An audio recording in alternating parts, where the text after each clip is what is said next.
So 30 minutes, quite a long time to fill. Emily knows I can talk a bit, so that's obviously why she invited me here. But it'd be great to hear any of your comments along the way. If there's anything you want to know while I'm chatting, just stop me so we can talk about it, because I think that's the purpose of us connecting today. So welcome to International Women's Day. How exciting to be together. I am Kim, the founder and CEO of Bounce Fit Body. We do mini trampoline fitness classes called Bounce, and I'm actually speaking to you in the section of the day based on education. So the motto for March 8 is educate, motivate and elevate. Speaking on education is a bit funny for me because I dropped out of formal education at 15, so I didn't even finish high school. I don't have a degree. I'm a busy mum, so turning on the coffee machine in the morning can be a struggle. So talking to you about how I've educated within my company feels a little bit preachy, but I'm just here to share my story. So talking to you open-heartedly about how that happened for me hopefully will inspire you to traject your business or your career goals too. So let me start with some stats. A global study by the World Health Organization says that 40% of British women do not exercise enough. So that's almost half the female population in the UK don't get enough exercise. Worldwide, it's also a problem. So women are 8% less active than men. So when health keeps you alive and fitness is health, why would it be that almost half of our population aren't exercising enough? What do you guys think? What are some reasons? Maybe let me know what you think could contribute to us not going to the gym, not working out. No time, busyness, yeah. Priorities, yeah, it's low on the list, right?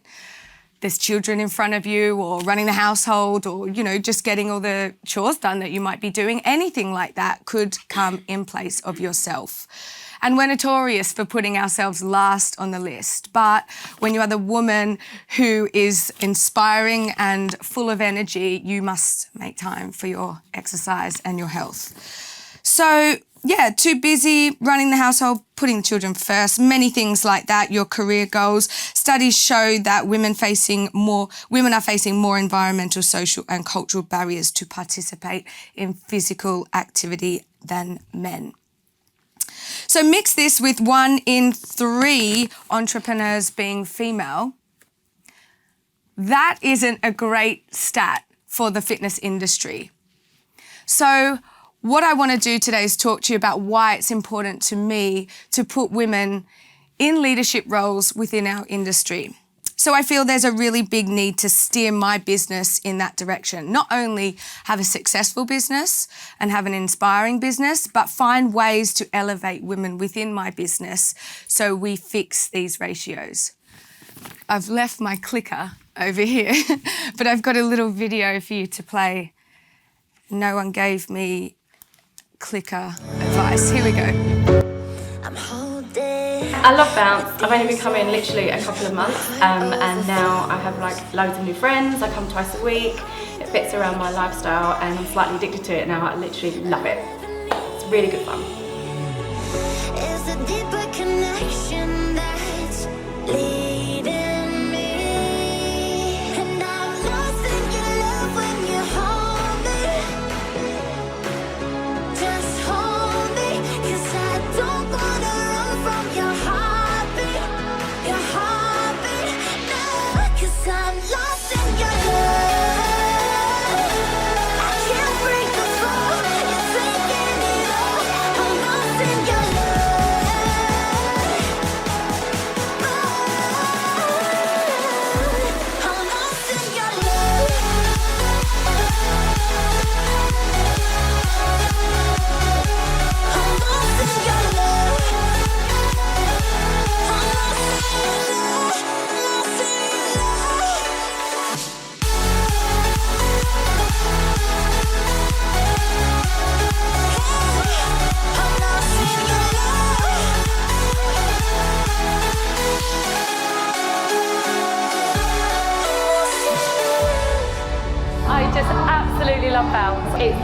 part of my week.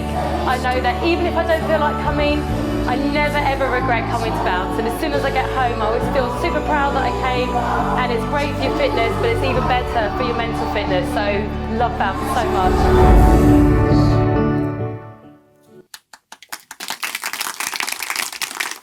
I think that's going to stop by itself. Okay, so that's a little bit of what we do. It's mini trampoline fitness classes, and it started in 2014. So like Scott said, I was on maternity leave, and I had about £200 to spare, and I bought 8 second-hand trampolines off eBay.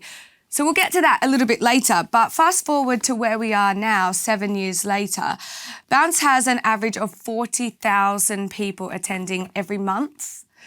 There is 350 studios across the UK, and there's a further 50 internationally in Australia, New Zealand, the UAE, Canada, Pakistan, Denmark, and Canada and the USA.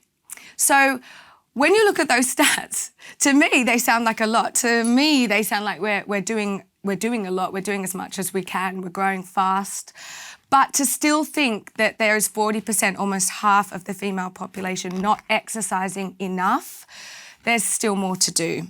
So our motto is fun, friendly, fierce, and we're trying to tap into the reasons why you would want to overcome those objections, why you would want to put your health at the top of your priority list. Fun, friendly, fierce.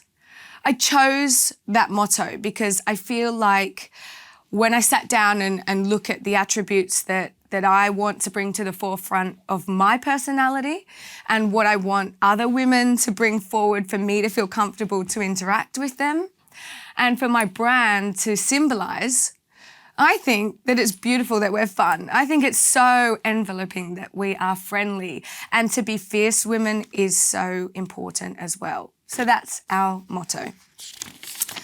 So what do we actually do? Yeah, we jump on trampolines, but daily aims for the company, for my trampoline jumping business. It really goes a lot deeper than that, which I don't often get a chance to talk about. But breaking down barriers for women to exercise is right at the top there. So when I did found the business, I started the business, I said I was on maternity leave. I had a young baby, a newborn baby obviously, and I couldn't really go anywhere to exercise. I felt like I wasn't at my fittest. Obviously, I had to have a lot of energy to be up all night. And, you know, I did want to exercise in some way, shape or form. All my family is in Australia, and my husband's family are much, much older. They weren't able to help. So anything that I did, I had to do with my son.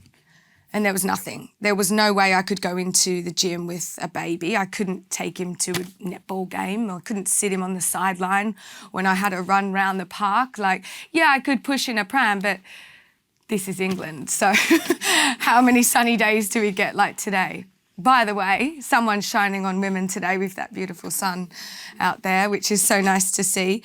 But I made our company, which it wasn't then, I made it child-friendly. It wasn't even a company then, but it was a feeling as a woman that I felt was necessary. I want to go somewhere to feel good, to focus on my health, and I have to take this baby with me. I have to. So where can I go? So there was nothing like that for women, and it is one of the barriers that we're trying to focus on and break down. Child-friendly fitness, making sure that you can walk in with a pram, that you can set up the little toys on a blanket there, that we have a play area for toddlers, for older children, that we have preteen girls that want to come with their mum to the evening classes.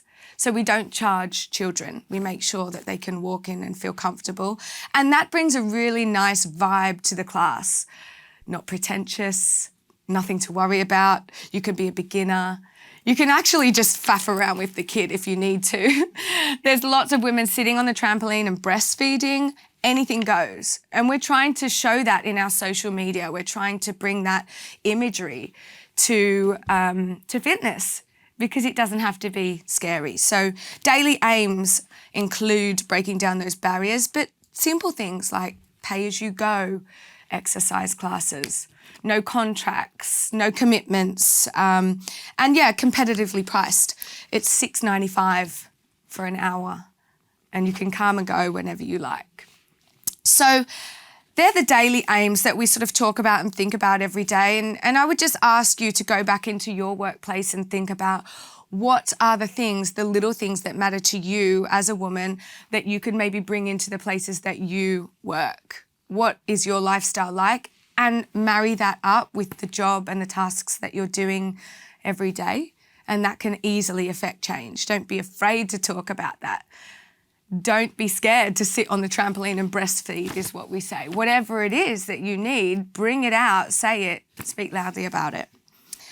Our core company aim at Bounce is about elevating women into leadership roles.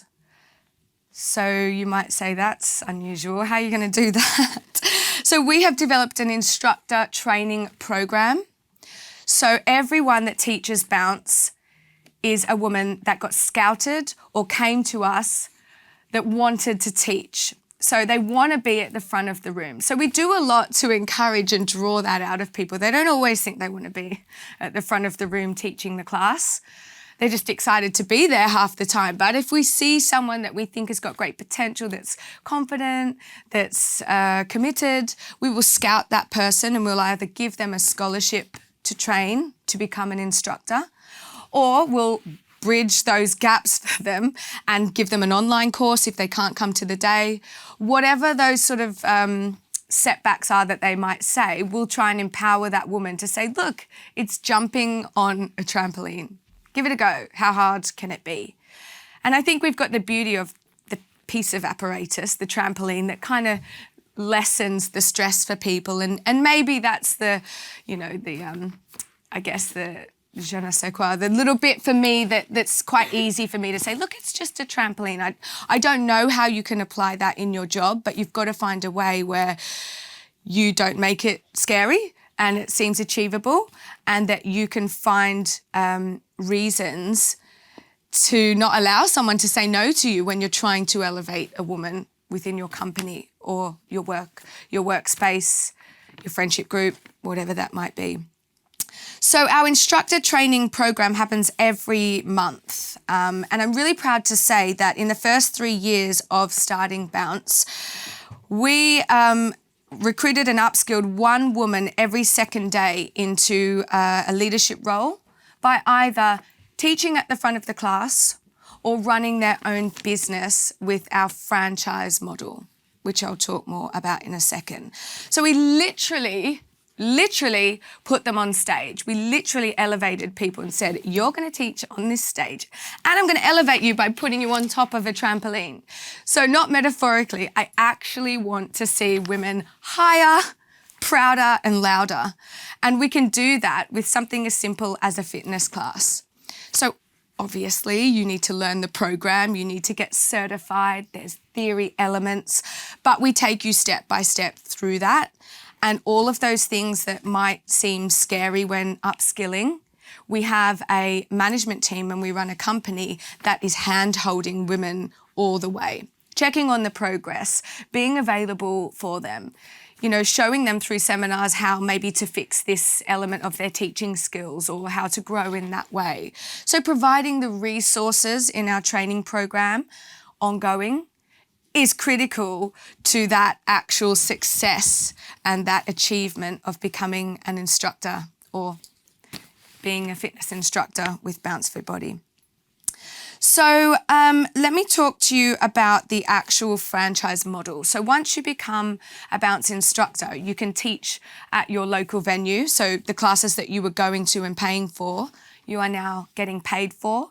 We're looking at around £20 to £30 an hour, but you were paying $6.95 for it before, and it can obviously fit into your own life however you want as an instructor for someone else.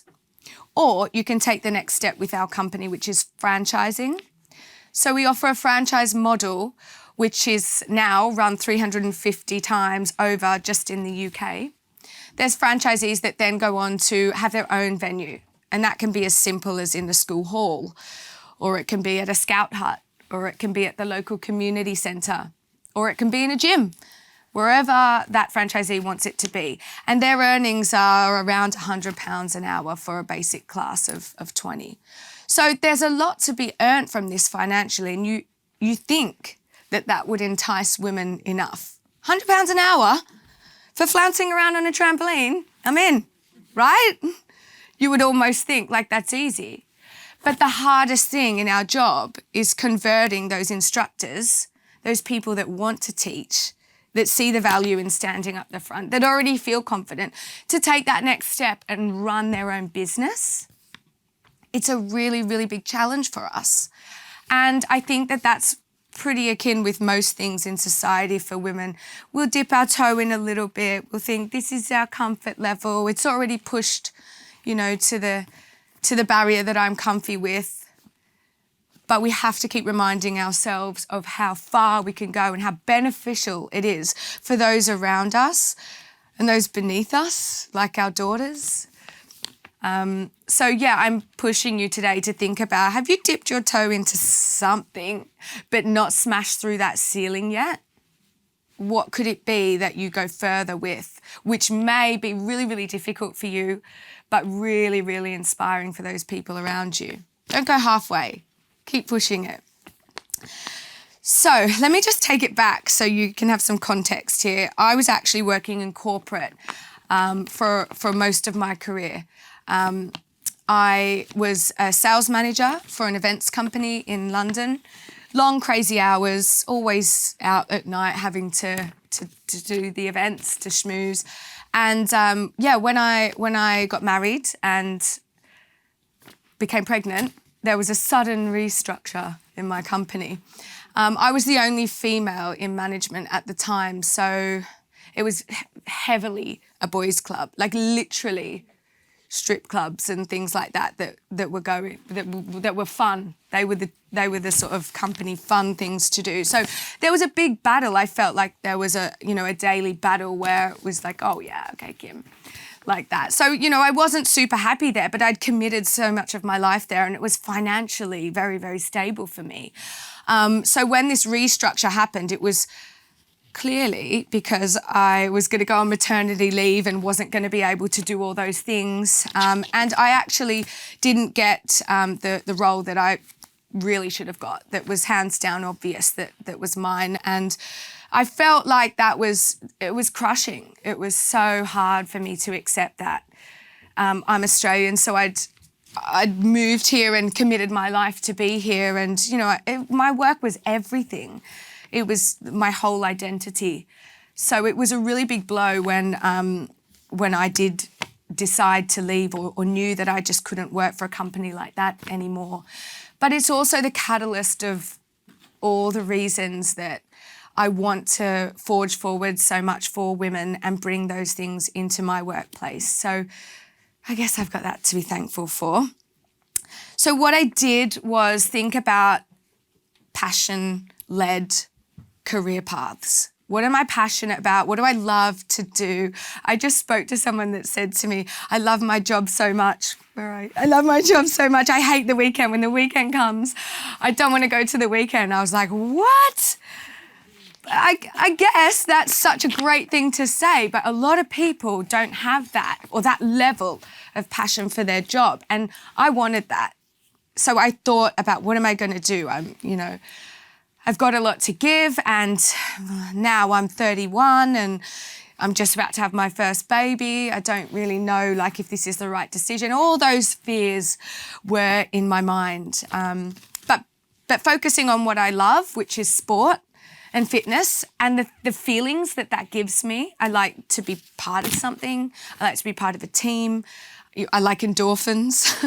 I grew up in Australia, so I'm very sporty naturally. I want to be outside. All of those things led me to the fitness industry. So I retrained while I was on mat leave. That was virtual, that was online.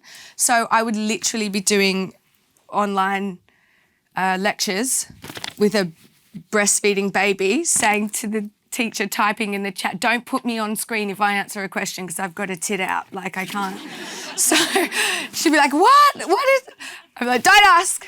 We'll do a little thing on email later. So, but the teacher got it, like it was fine. So I did what I could.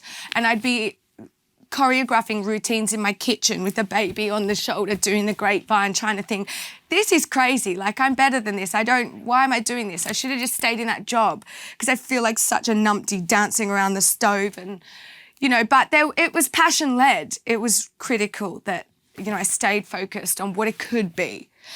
And all I thought I was going to be was teach at the local gym. I literally thought, I can't be a career woman anymore. I'm going to have to teach at Fitness First for an hour for 15 quid. That's it. That's me done.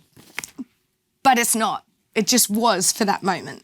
And those fears helped me say, no, I am a career woman. I do want to have, the sort of financial stability that I had before. And I don't want to work for those guys in that situation. So I just kept focusing on that. Once I was certified, I really had to think about the fitness industry and, and the point of difference. And obviously that's where the trampolines came in. So when I was younger, I just had a trampoline in the back garden and just was on it all the time. But I never really thought about connecting the dots. And my mum had me in dance classes every single evening. And so I just put dancing on the trampoline. And that's how my point of difference came about. So always thinking about passion-led focus. What makes me happy? What do I want to do? Because even if it earned me no money, I knew I was going to like to flounce around on a trampoline. So yeah, looking at my passions, what I'm interested in, that was fun, sense of belonging, endorphins, all of that. I knew the fitness industry was a good move. It probably wasn't going to earn me much money, but I thought I'll give this a go. What's missing? Yeah, I'm a parent now, so I have to take my son with me wherever we go. So it kind of started like that. I took the £200 from the savings and just said to my husband, I don't know what's going to happen. I left my job by this stage, but I think I can get this going a little bit to at least, I've got enough friends that I could at least earn some money off my friends. So I have my NCT friends come over, the mums come over for the baby group, and we'd have a coffee, and they had no idea. And I'd set the trampolines up in the garden and I'd be like, come on, let's go have a jump on these. So we'd literally be this NCT group, like milky breasts and babies on the floor. And that's how it started. 8 secondhand trampolines off eBay, forcing my friends to have a jump in the garden with the kids crawling around. And they loved it, and they'd tell some other friends, and then they'd bring some other friends. And I basically was hosting a baby group, which I had no interest in doing. So it was like getting feedback from them though. And from then I started to think, yeah, I might be able to hire a hall. I'll go to the local community centre and I'll look at, Google and see where I can hire. Someone invited me to a birthday party at some hall, and then some other kid's birthday at another hall. And I thought, there's halls all over. There's loads of places where I could do this. And I kind of prefer these to be out of my back garden. So I moved the trampolines to a local community centre who let me hire the hall for, £15, I think it was at the time. And I am a sales manager, so I understand how to bring people in. I called on all those really solid corporate skills that I have in sales, marketing, and it wasn't too fancy. I think I got a template. I did get a templated website, which was free. Made the logo, which you still see today, the rainbow logo, the little hexagon. And I did a website and I printed some leaflets and I pushed that pram around the whole of the neighbourhood and put those leaflets in everyone's door. And we still do that. We still do that today. So people came to the class. I set up a little PayPal account and they were paying $6.95. So it got pretty big pretty quick. There's a lot of mums with a lot of time on their hands in the day. So put it at the right time and you've got a ready-made friendship group and a pretty quick income. It got to the point where I needed to then literally recruit some people in the class who were my friends because I couldn't teach all the classes or wanted a social life. So I think I was teaching around 12 classes. I'd do 2 in a row almost every day, and we'd have like coffee and hang out. You know, we weren't going for it like this at that time, but, you know, word spread really quickly. So at that point, devised the instructor training course. So the theory elements of rebounding, obviously the brand guidelines, obviously what I wanted people to stand by in terms of ethics for the brand, and it became a much more serious thing. The instructor training course that we run today is still very, very similar to what I taught those first few instructors that were my friends. But obviously it incorporates a lot more depth now, and I just think that if you've got a startup or something in your mind, something entrepreneurial that you're thinking about, you don't have to have the whole picture. You just have to start it, and it will start to progress. All those factors, like if it's cake baking or whatever, craft, anything that you are interested in, if you think it can be something, don't shy away because it's not everything before you talk about it. Just talk about it. Just get people in, just start. It will develop.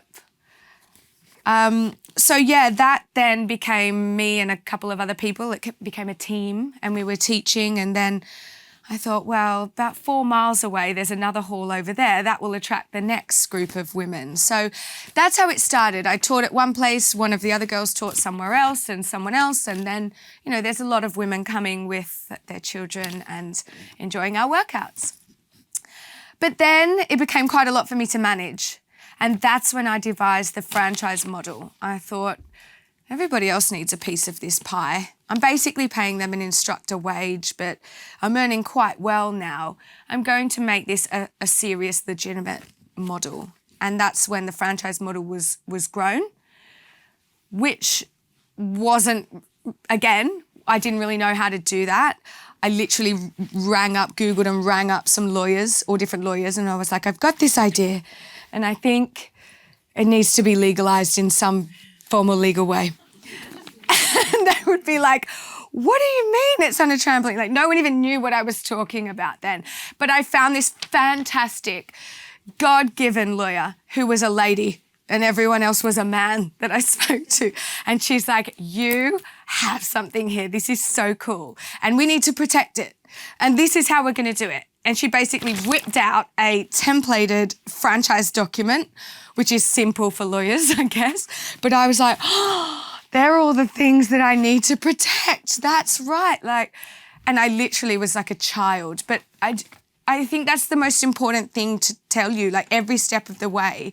It wasn't like, I got this, you know, walking into the lawyers. I was terrified. I didn't know how it was going to go. I didn't know what I was asking for. I didn't know how stupid I would look, but I didn't care either because I'd had such a shitty time, before with the guys. It was so bad. And I just didn't want to go back to a life like that where someone else was going to tell me how to live and how to work. So it just spurred me on. I hope that this is resonating with you somewhere, to just walk into the door. Think, I need to protect this. Lawyers, call some, walk in the door. Like, it'll work out. It's not that hard. Just take those little steps. So the franchise model was born, and that is now how we have had such exponential growth, because we worked really hard from that scouting of the people in the class to upskilling and training them to be instructors, to giving them a model where they can run and own their own business. And then the best thing is that they do it for every other woman. They do it in their franchises. And then that woman does the training course, and then they come on board, and then they go, hey, to their friend. And their friend might just come to class. They may never be an instructor or do the training course, but it's really about spreading that message that this is a circle and you have to draw people in, and we're a team, and that's how it's going to grow. And that's how we can inspire and empower each other. Do I have to get off now? Keep going. Final thoughts. Okay, cool. So, final thoughts. Today is about you, and it's about what you can achieve and what you can do and what message you can spread. And I think for me, coming and speaking to you was actually really terrifying. It might not look like it now. I would usually have a shot of something to do this, but whatever gets you to that point where you're like in front of females and talking and telling them that you've done this or you've done that, don't feel like it's spouting, or don't feel like it's not going to be worthwhile to talk about those little steps that you've done, because that's really, really critical in today being every day. Okay? Thank you so much for listening to me, guys. Thank you. Thank you.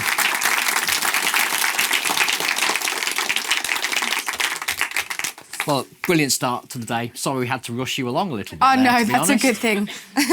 OK, now, I've got some questions, but I'd rather that you guys asked your own questions. So, Annie, yes, lady at the front. Yeah, you've talked a lot about nurturing your team and that. How Yeah. do you stay match fit, and who nurtures you? The business model is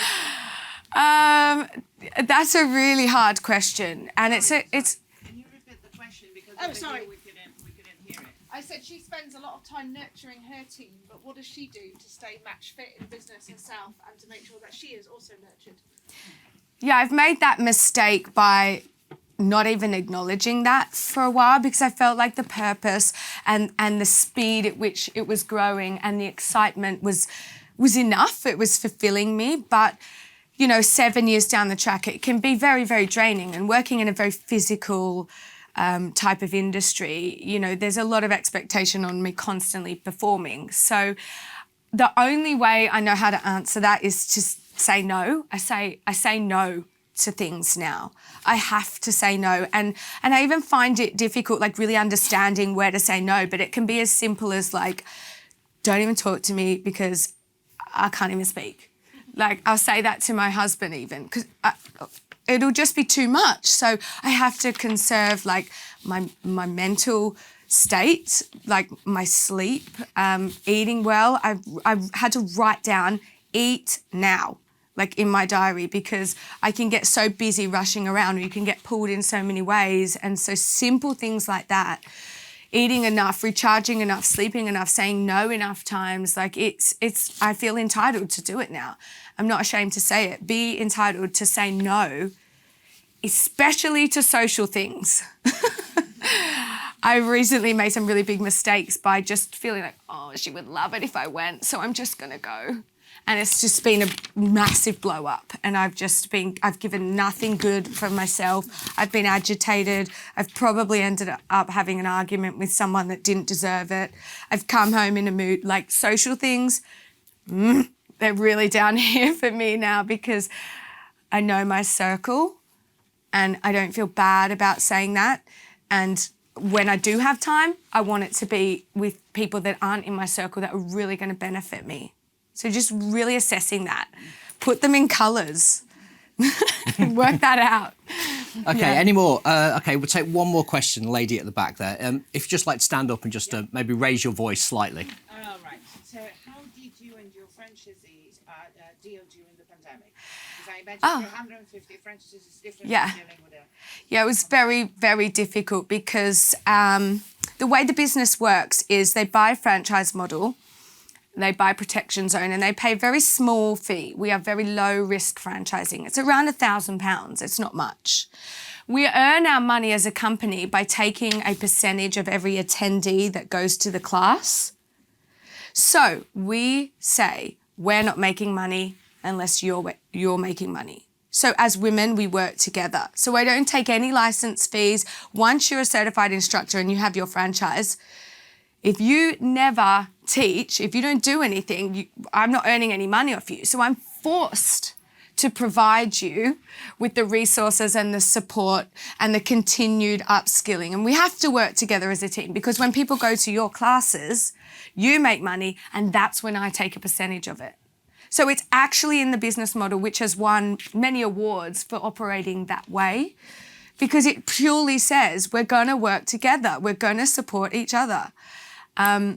Pandemic comes along, they're not earning money because no one's going to the classes, and I'm not earning money either. So we'd never been online. We'd never done virtual because at the core of our classes is coming together, women coming together, bringing your children, group exercise. There's no one-to-ones about it.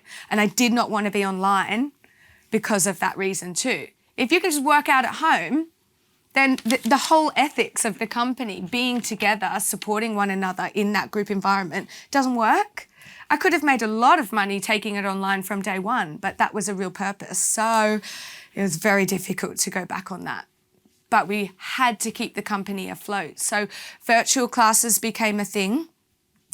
And from the way that the company works, every franchisee has a protection zone, which should mean that they own the attendees that come to them. Once you take that online, they're everyone's and anyone's. So we had to keep control of that. And so as management, we ran the classes. The franchisees weren't allowed to run them themselves because it would have caused problems. And the company released the routines. So the most elite instructors for the company did the virtual classes. And we gave a cut of the bookings evenly to the franchisees. So we flipped it the other way. I would normally take a cut from their classes, but the company ran the virtual classes because we couldn't even get technical equipment out to people to film to the high standards. I mean, absolutely couldn't let the standards drop. And we didn't want to release anything for free on YouTube because it would have hindered their business in the future. So it was very, very difficult. And there was, the franchisees were not happy with that decision that I made, but it's have a business to come back to after COVID and make that difficult decision and give them a cut of it or let it go, see it go. So it was the biggest challenge, to go back on that decision. And actually, it's drawn in a lot of people that would never have stepped on a trampoline. It's drawn them into classes now. I think everyone realises, I don't actually want to be at home alone all the time. So group exercise is definitely resurging because we want that human connection. So in the long run, it's worked out okay. I would have passed on the CEO hat at any point in COVID, though. I'm sure you agree. Okay, we're going to have to leave it there. Thank you very much, Kim. Thank Brilliant you so session. much. Thank you. Thank you, everyone. Thanks.